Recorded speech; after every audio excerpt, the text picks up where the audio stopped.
Hello, welcome back to our show, Coaching with Cadillac and Bonita. I'm Bonita Billingsley Harris. And I'm Elijah Cadillac Harris. We're excited about doing this podcast together for young athletes, middle and high school age, so we can help them, their parents, teachers, guidance counselors, learn some of the tips we've learned along the way to help them be a well-rounded athlete and be able to achieve their dreams in school, in college, and life beyond. That's right, and we have a wonderful show for you today. You're going to meet my good friend Mike London, who's the head football coach at William & Mary currently. He has been the head football coach at Howard University. He's been the head football coach at the University of Richmond, his alma mater, as well as the head football coach at the University of Virginia.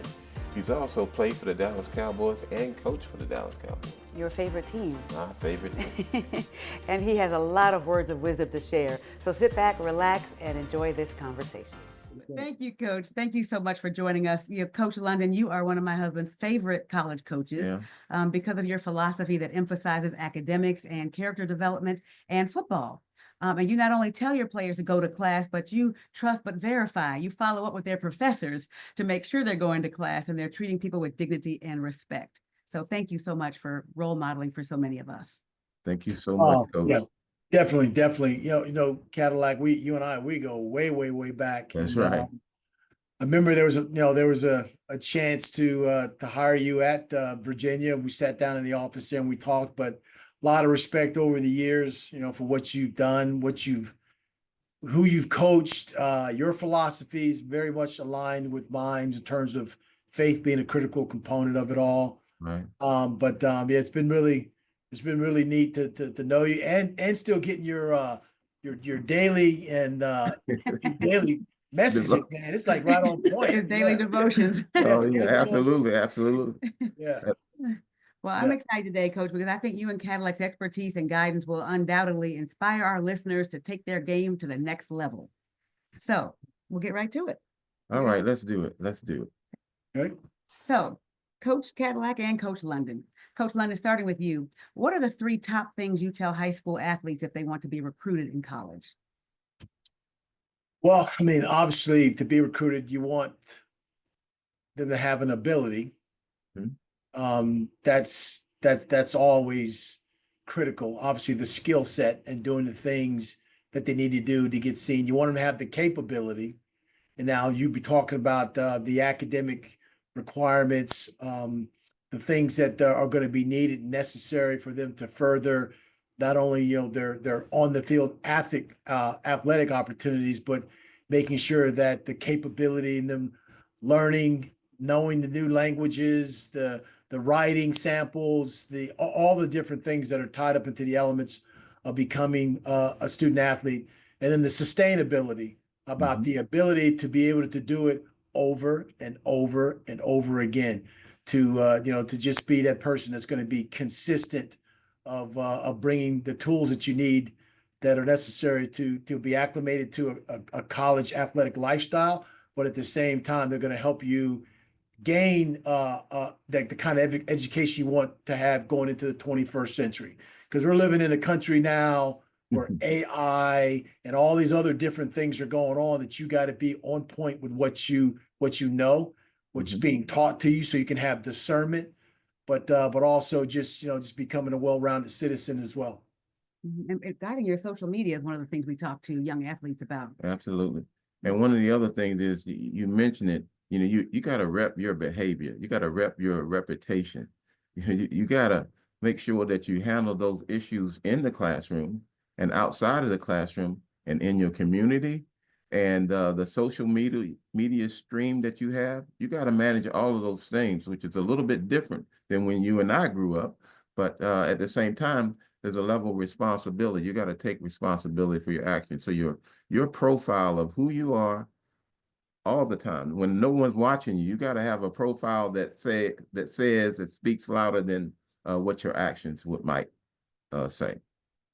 Absolutely. No, I agree. I was saying, in counseling players over the years, with all those things, there are decision-making aspects to it. So we are free to make choices.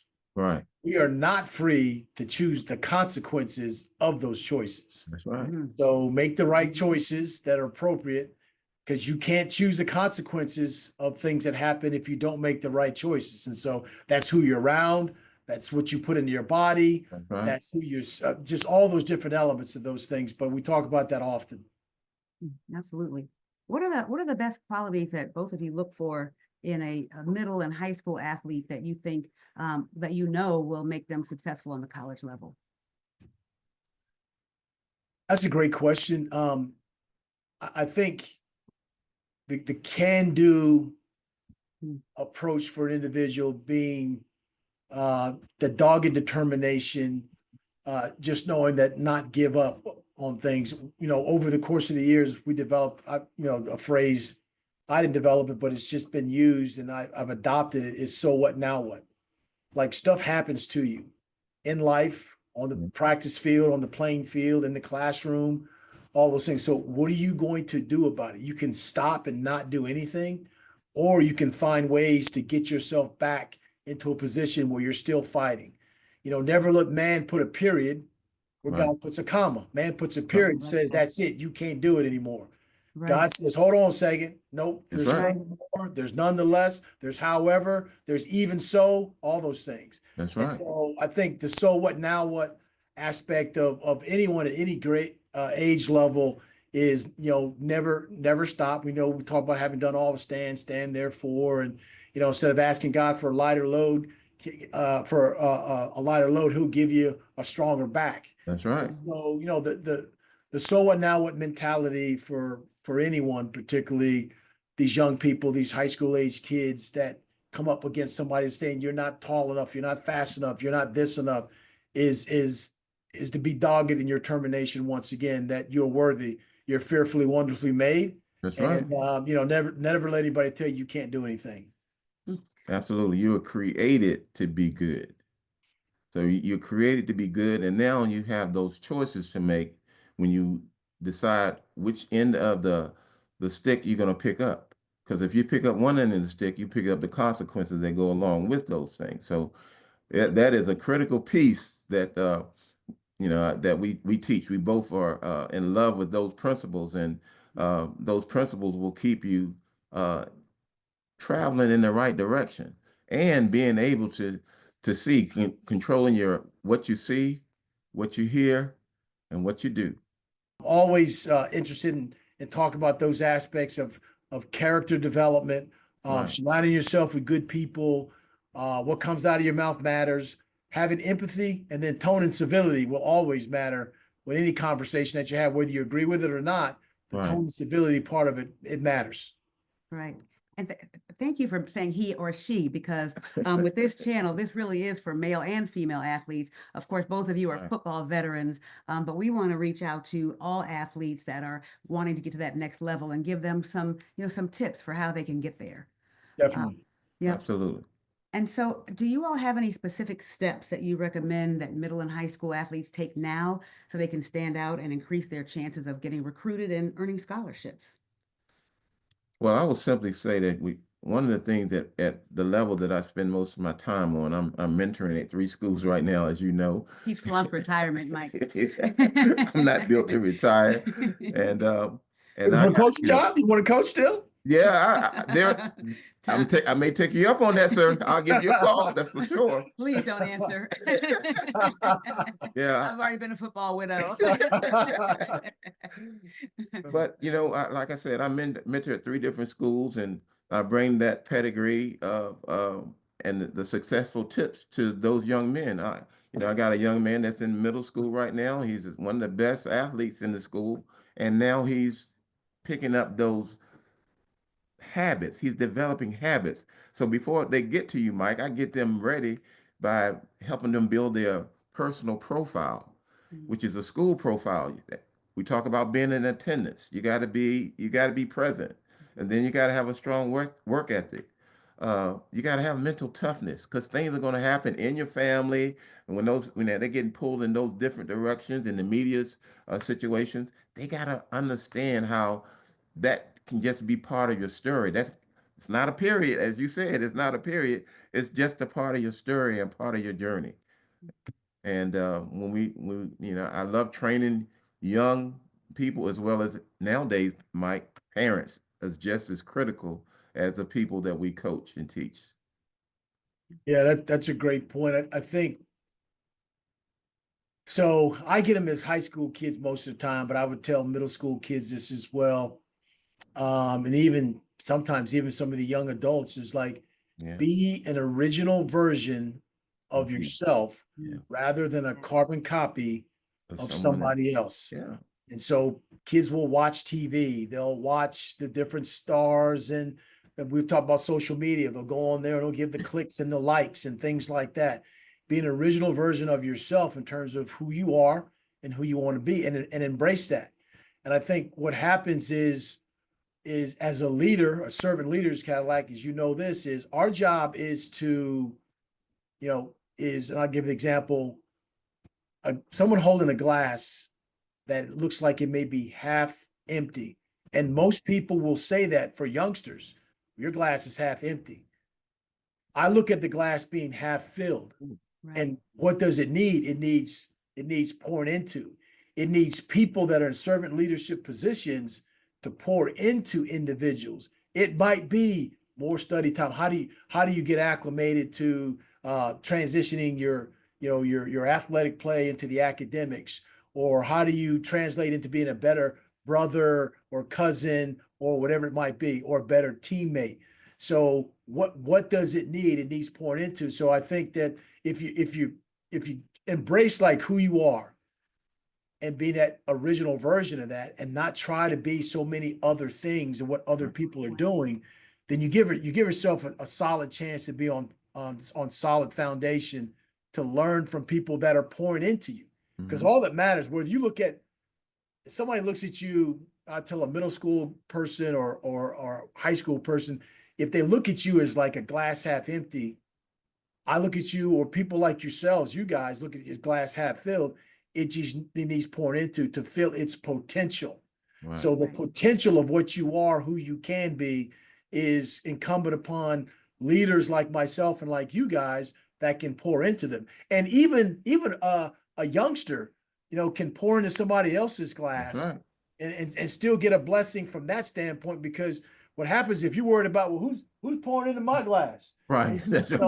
Instead of just focusing on what you can do for others, I think that's when things happen and things can occur for you. So I know as a youngster in middle school, you're not thinking about all that, but Right. have thought, give that thought about you being an out in front leader, you servicing others, be good to your Gma or your papa, your brother, Right. your sister, whatever it's like that, because things, I believe in karma. I believe in, things that happen, to people that do good things.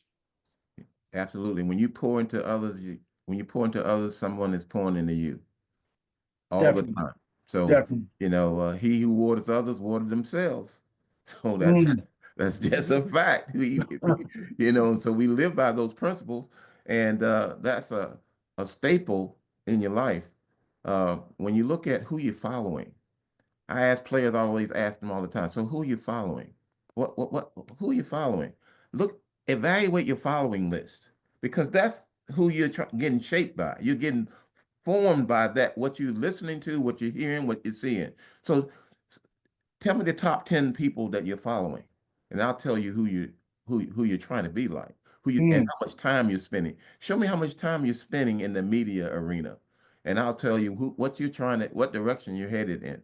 And you should see their eyes light up, and then we start calculating the minutes and the hours, and then they just, okay, I get it, coach. I get it. So the fellows you hang out yeah, with, the music you listen to. that's exactly right. Right, exactly.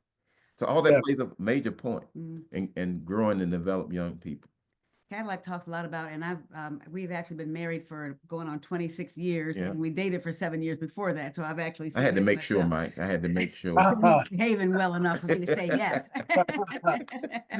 But I watched him coaching other kids and stuff, and one of the things that's kind of heartbreaking for us sometimes is some of the most talented players in middle and high school never make it to that next level because of the choices that they make. You've probably seen the same thing. Absolutely. Yeah, I've seen what and kind of like this, you know what a draft pick looks like. Right. And so when you come in, you miss a lift, you miss a class, or you miss whatever it might be, but I want to go to the league.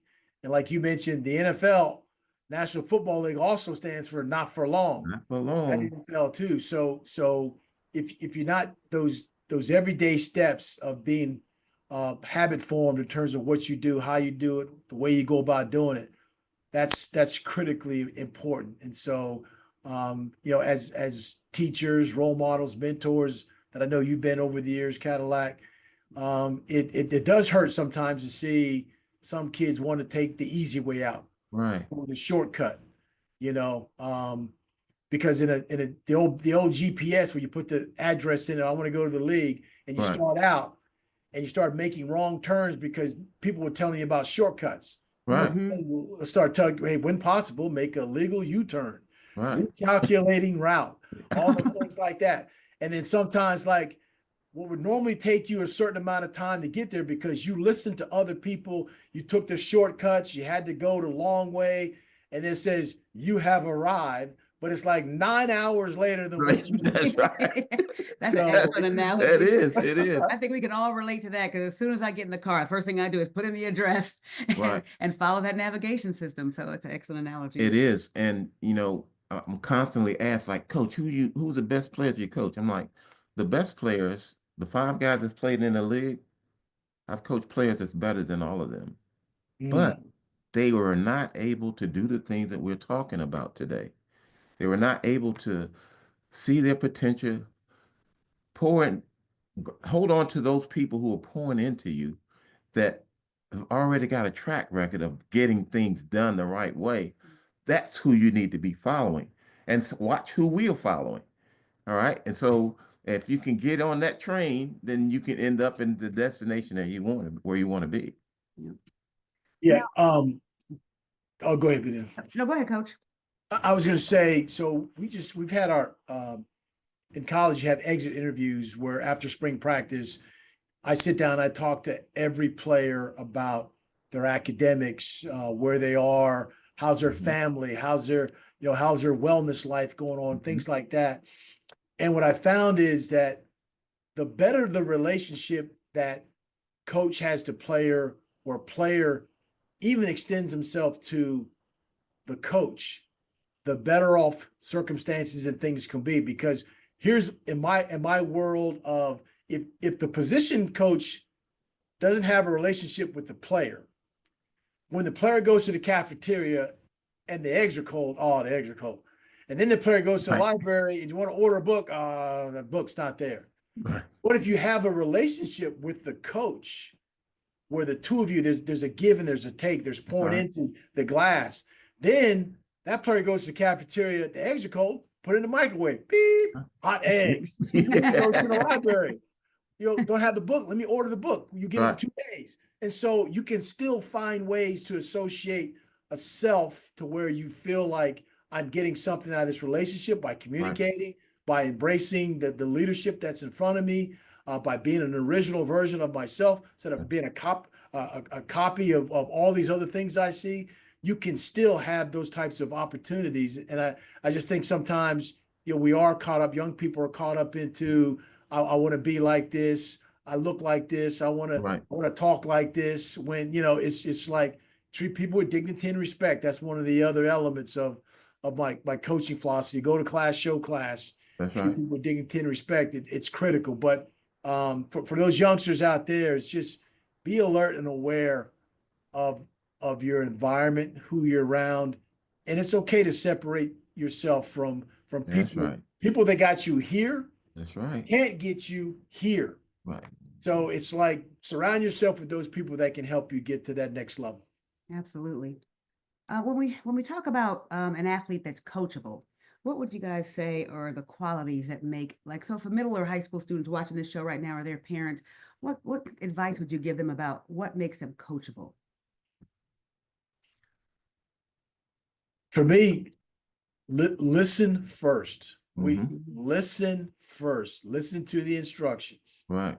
because you're going to get interpretations of your instructions from everybody else. But look at me, listen to what I'm telling you. Right. And that's the most important thing right now. Again, everybody can add on to their evaluations of things, but I think a player that is coachable can listen to the instruction and to understand that it's not a personal attack on you. That's right. It's a way to get you to do the drill better, or to understand the concept of the drill, or how you can, through your growth and development, become a better player. And so you can't all make yourself a Madden 2.0, That's right. best of the best player. So I think listening is critical. And I think the dissemination of the information that the coach gives is important as well. Don't get mad at, we're not scolding or talking about you as an individual. We're telling you of the skill set that you need to That's get right. better, to be a better player. And when you ask the question, what do you want to be? What's your goal? What your personal goal? None of us have the same fingerprint. None of us. So each fingerprint is just a description of yourself and who you are and what you're capable of. So what do you want to be? Do you go and ask your instructor? You have a relationship that says, I'm trying to make an A or B in this class. What do I need to do that? Do you talk to your position coach and say, Coach, how did I do today? This is my goal. I want to go to NFL. Most kids will tell you that. But now you have to tell them, you have to share with them, you want to be a professional. If your first goal doesn't work, you want to make sure you have something that's guaranteed. And that education is a strong foundation of getting things done and making good decisions. So you want to be faithful, available, and teachable. I call them, let's get fat in it. Let's be faithful, available, and teachable. And if you do that, everything else will line up. Yeah, I like that. In my office right now, the places I've been is like Proverbs 27:17 has been the mainstay. Iron sharpens iron, so as one man sharpens another. And when you take two iron swords, what it needs contact. That's right. Contact to sharpen your sword. So then when you go out in the real world, you can do battle. What comes out of your mouth matters. How do you treat people matters. How you respond to things matters. We talked about the choices that you make. Those things matter, but the iron sharpens iron things is a critical element of, you talked about, like, what do they need to know, listen, and then we as instructors or people that want to pour into you, sharpen your sword. That's and right. So then when you have to go out there and do battle, you're doing battle in a certain way that, what you've been taught, what you know, and what's right to do as well. So I just think that words, and I know I'll probably, people probably, not like this, but I think what comes out of a coach's mouth to another player is critically important. You can deliver the messaging with, and I told my guys that you can say, like, Cadillac, you got to catch the ball. Come on, Cadillac. Or you can say, hey, man, we got to catch the ball. Come on, baby, let's do a better job. Right. Or, hey, Cadillac, man, we got to do a better job catching the ball. Come on.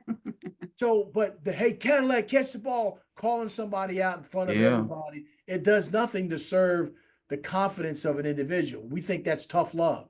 Right. Now, you can say generally to the entire group, okay, let's catch the ball. So the message is given to the group, not attacking the individual. Or you go up to the individual, get in his ear and talk about some of the things that the hopes, dreams, and desires that he's had, that he's communicated with you. Well, you catch the ball, keep learning on how to do that. It will happen. But I think there's a way how we as coaches can deliver the message, and as players, how you can receive it. But just know that even when you're a teammate and how you deliver it to your teammate, those elements are tied into it as well. Peer leadership. Yeah, Absolutely. it works. Yep. It works.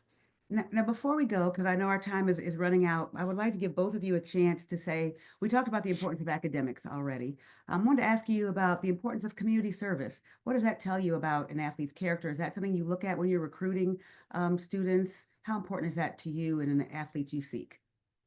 Yeah, that's critically important. I mean, what's interesting. Rosside Dowling, my defensive coordinator, is from that side of the water over there. Is my Tell him I said hello, man. Yeah, I will. love that dude. 757.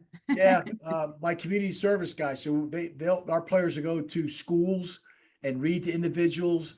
Years ago, I was a bone marrow donor to my daughter Tyson. I saved her life. We did bone marrow drives, and so we do one every spring. Every place I've been as a head coach, we've had bone marrow drives.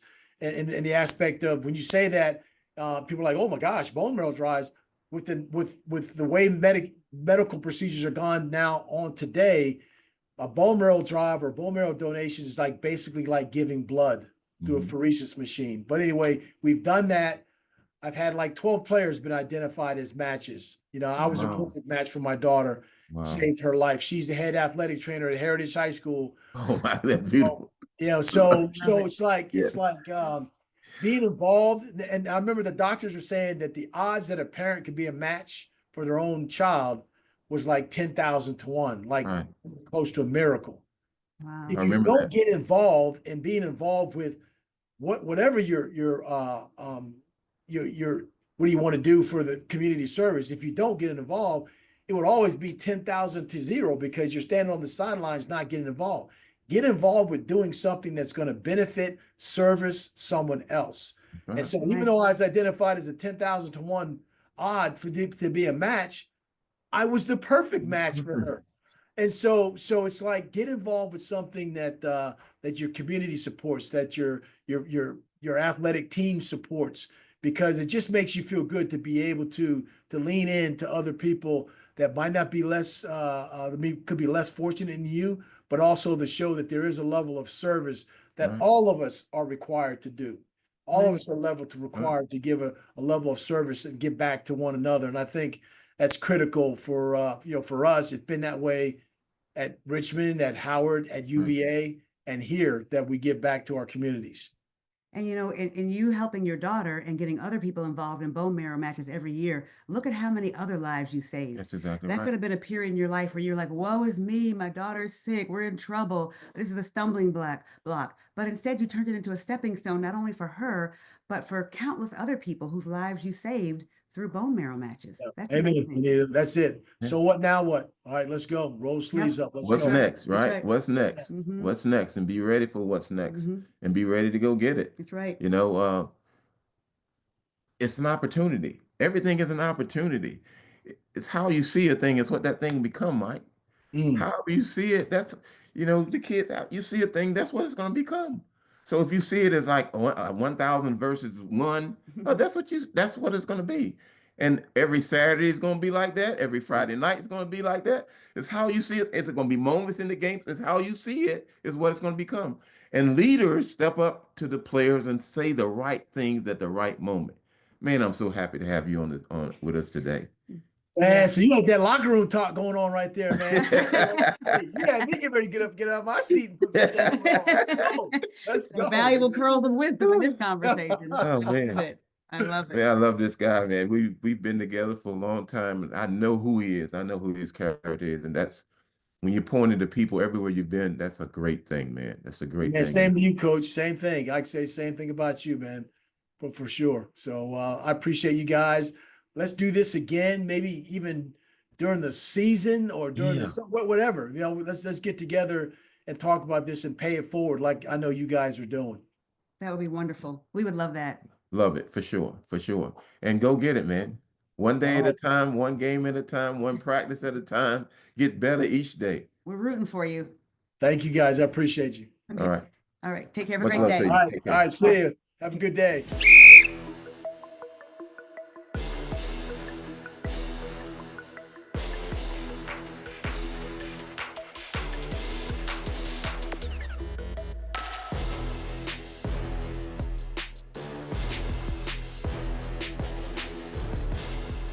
Wow, what a great conversation. Coach London is something else. If you have a problem, so what? Now what? What you going to do now? That's exactly right. What tips that he gave this audience today, and how to be successful and truly use the stepping stones, the issues that come up in your life, and turn them into stepping stones, and how to be successful. And even those being knocked down and getting back up, and the impact that has on your life and others. That's right, and not just in football, but also in life. I like how he coaches his athletes to be well-rounded people, not just successful on the field, but successful in class. What does he say? Go to class, and show respect. I like that. That's all important for being able to move up and do well in life. He gave simple tips of how to be successful for a lifetime. And we got it all in this show today. I'm so happy to have him, and I'm sure you're going to be blessed by what you just learned. Yep, I hope so. So next time on Coaching with Cadillac and Bonita, we're going to talk to one of Cadillac's former football players in high school and see how he learned some of the tips that he learned in high school to be successful in life. And you're going to learn from some of the challenges that he had and how he overcame those challenges and how he practiced the principles that he learned in high school and how they benefited him now, and his family has benefited from the things that he learned. That's right. So you're not going to want to miss our next show, Coaching with Cadillac and Bonita. See you there.